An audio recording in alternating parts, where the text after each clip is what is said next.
I'm really struggling to photograph these shell tourmalines currently. Not a very large piece, yet quite exquisite.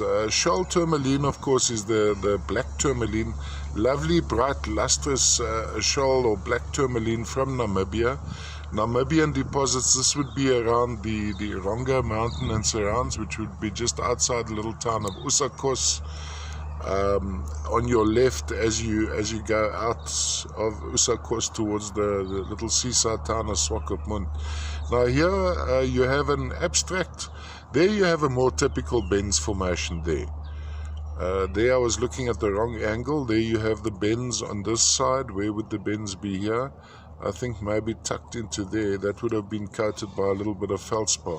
From a display point of view, would stand flat on a turntable like that. And what I often don't capture in the still pictures, I think have a very good look at this. It's looking a little bit dull, but it's very, very difficult to photograph these guys. Usually best to photograph on reflection. You basically have a floater almost, shell tourmaline crystal sitting on this matrix of lightly smoky quartz with feldspar. Often we find some highlight or opal in, which would be fluorescence.